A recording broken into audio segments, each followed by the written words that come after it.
What's up, everybody? This is Storm here, and I'm bringing you a gaming news update. It's been a while I did one of these videos because this year have been very quiet when it comes to the latest gaming news that I personally care to report on. But I think today is a good day to do this kind of news video because we have a couple of interesting videos. But before we get on to it, I hope you guys drop a like, share this video, and I hope you guys had a good weekend. Today is November 18. We're getting close to finishing out this year and getting close to the Game Awards that's happening on December 12th. Starting today, we could be doing a couple of news, small news that came out over the week before we get into the announcement of the Game Awards nominees that's happening in next month. And there's a lot I want to say about the nominees for the Game of the Year category. But without further ado, let's get on with our first small news.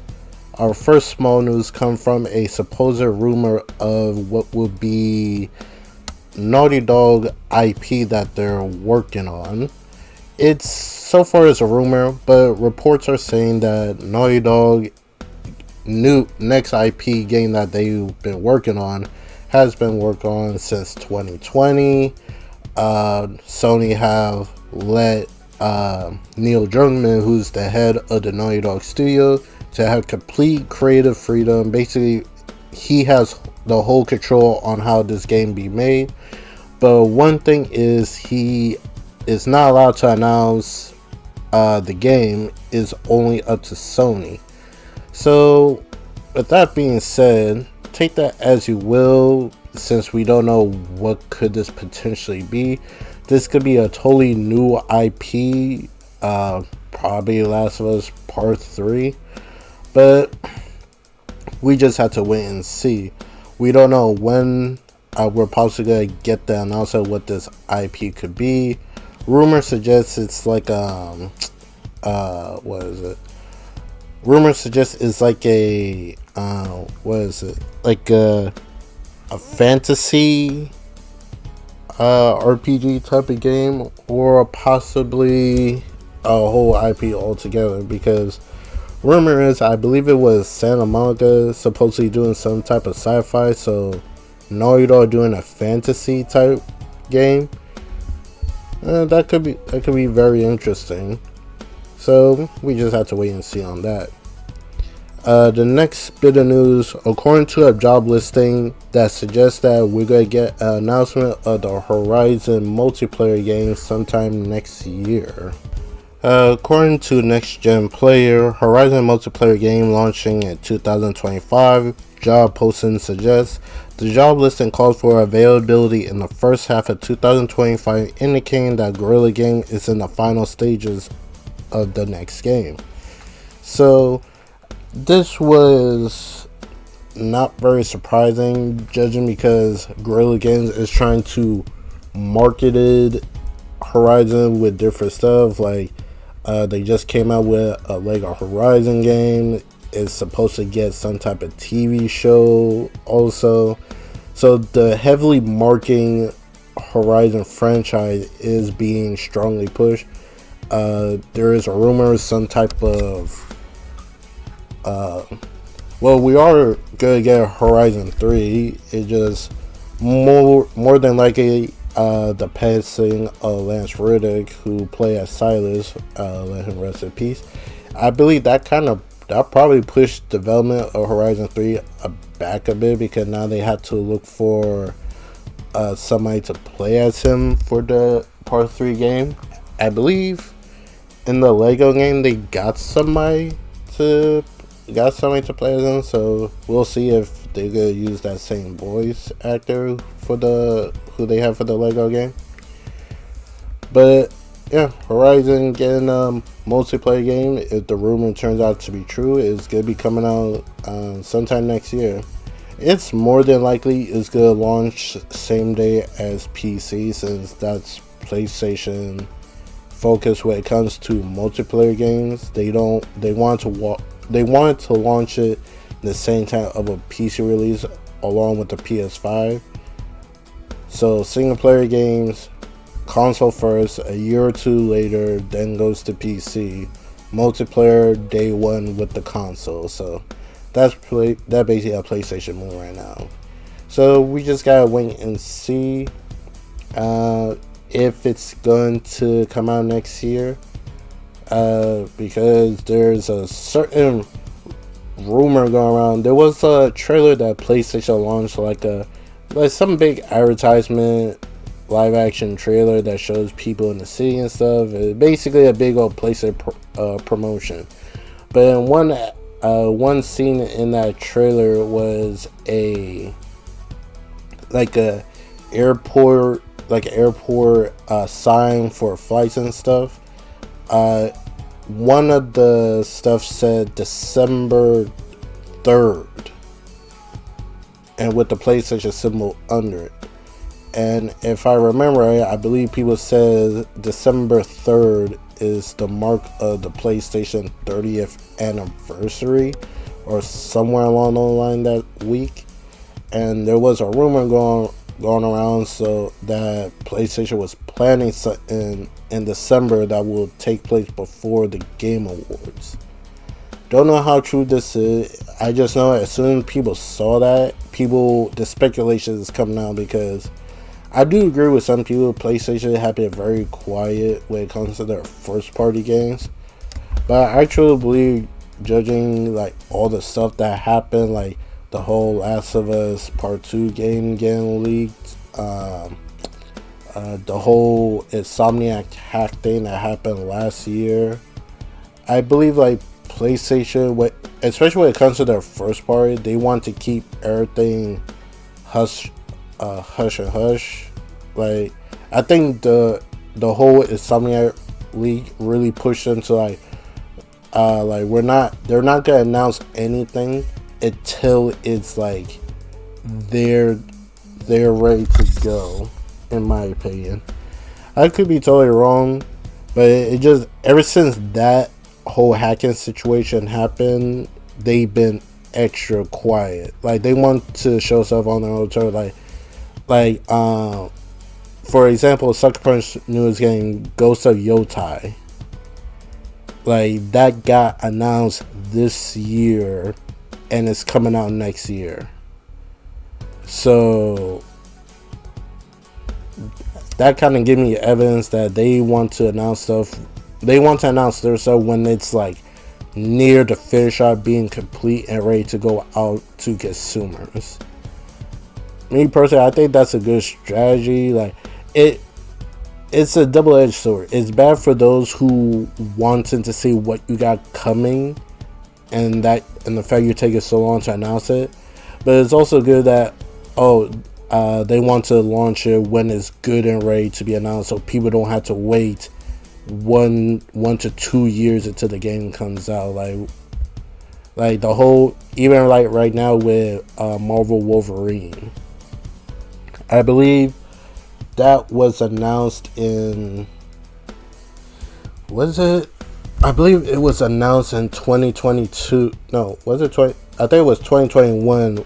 Marvel Wolverine got announced, and up to now we have not seen like no update for it. So as of right now, that's like the big PlayStation game that people are waiting on to see an update for. Everything else is just quiet until they're ready to show it off. And that's all I have to say for the Horizon multiplayer. Now next we have is Dynasty Warrior Origins is getting a demo coming out on November 22nd. Yeah, PlayStation to put your tactical action prowess to the test. The Dynasty Warrior Origins demo launches on November 22nd, and it will also include the PS5 Pro enhancement. If I remember right, Dynasty Warrior Origins is coming out in January. I could be wrong about that. I have to check that, but it is coming out next year. It's pretty cool that they're coming out with a demo for it. I honestly didn't think they would, but I'm truly excited. I do like the Dynasty Warrior franchise games. I played almost all of them. And so far, what I've seen from Dynasty Warrior Origins, it may look like the traditional Dynasty Warrior games that we always been playing, but I kind of like the different spin they're doing with the story, especially it's taking place at a farther past compared to the traditional Dynasty Warrior games. Like we're seeing like a younger Guan Yu and stuff. We're playing as a new character that has supposedly looks like he has some type of amnesia, but he well skilled and versatile with different weapons. From the gameplay I saw, we are able to switch between different characters during battle. Like if you have like Zhao Dun, Guan Yu, or Cao Cao on, I believe in your group, you could switch to them, or I think you probably had to set them to be switchable for you. But overall, I'm excited. Hopefully, we'll be able to stream or record it. I definitely will when I get a chance to, when it becomes available. Alright. Now, on to our last bit of news that I have is the nominees for the Game Awards that Jeff Keighley announced by the recording of this video 2 hours ago. I'm not going to go through all the categories. You could vote for them now. I'm just going to show you some of them, and then we're going to talk upon the nominees that got picked for Game of the Year. For publisher, we got PlayStation with 16, Square Enix with 12, Xbox with 12, Sega with 11, Bandai Namco with 7, Nintendo with 6, Konami 5, PlayStation 5, Devolver 5, Ubisoft 5, EA 4, Capcom 4, and Game Sciences 4. So overall, by the looks of it, PlayStation have the most games that are being nominated for the categories. We also had the most anticipated games. I saw GTA 6, Ghost of Yotei, Death Stranding 2, and a couple other games. To be honest, for the most anticipated game, GTA 6 is going to take that. I don't even know why. Like, Ghost of Yotei, Death Stranding 2, they don't have a chance of beating GTA 6 for the most anticipated game.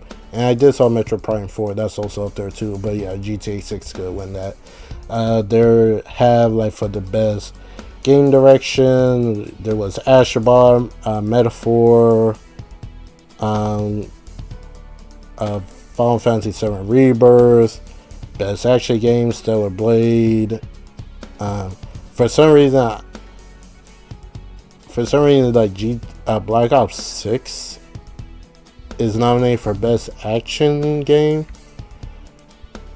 Like, I guess I strictly categorize Call of Duty as a shooter, but whatever. I don't decide these categories whatsoever. But the biggest thing that have everybody, well, me included, also are the nominees they have for the Game of the Year. And these are the nominees that they have. And here we have Astrobot, Balatro, Black Mental Wukong, Elden Ring Shadow at the Tree, Final Fantasy VII Rebirth, and Metaphor Refantizo. Alright. My personal gripe with these choices for the Game of the Year is not the game. It's just one specific one. Is Elden Ring Elder Tree that's being nominated for Game of the Year, even though it's a DLC. And people have found out using the Wayback Machine, they changed the rule what game get nominated for Game of the Year or games in general in the categories on November 15th. And a lot of people believe they're doing this because Elden Ring is going to get nominated. And that turned out to be true going on for this. And of course, Jeff Keighley tried to clean up, trying to say he's not the one who gets to choose what gets nominated and stuff like that. But it's the fact that out of nowhere you decide to change the rules out of nowhere. It doesn't make no type of sense whatsoever, unless you were doing it just so Elden Ring could get nominated again, but this time for their DLC. And the funny thing is, this year wasn't really that bad for game releases that could have taken that 6th spot. We had Stellar Blade, we had Silent Hill 2 remake, we had what else we had? You had Hellblade 2. You had you had like Paper Mario, a whole bunch of other games that you could literally pick from that wasn't a DLC. And quite honestly, it's fishy, because I'm not blaming From Software, but when it comes to their games, even though I play some of them, not a whole lot, the game I played mostly from them was well, technically they didn't create it, but still, they didn't do it, but still, was the Demon Souls remake. Even though Blue Point remade the game, but still, From Software with Sony Japan created that game, I believe. I could be wrong, but either way, I've been noticing that when it comes to From Software, they get away with a lot of stuff. They do, like, of course, some people say, like, there are some games that reviewers are biased and stuff, but what I'm seeing when it comes to Elden Ring, it's like a token studio stuff, because majority of their games, it's like the same thing, just like a fresh coat of paint on it. And I couldn't get into Elden Ring. I tried playing it with a couple of friends. I just couldn't get into it. I think it was because they went open world with it. Like, me personally, I prefer like the more linear Souls game. Like, open world, I'm not gonna run around everywhere doing all that crap. I'm not doing that. So that's the reason why I couldn't get into it. But it is crazy that you change the rules how you do the Game Awards before the nominees come out, and everybody assumed it was because of Elden Ring, and you just proven all of them right. It's already annoying enough, me watching the Game Awards. I'm sitting through musical stuff, a whole bunch of useless commercials, even some of the category nominees. Like, I be wondering, like, bro, this is the Game Award. Like, this ain't no streamer awards ceremony. Like, but I digress. Like, if you like esports and all that, the top streamer, like, you guys could vote on it. I'm not voting on that. I'm voting for the games that I play. I'm not gonna sit and watch another streamer play a said game. But overall, it's like, I only watch the Game Awards just for the game announcements. If a game I voted for wins an award, that's cool. That means I'm not in the minority that like this game also.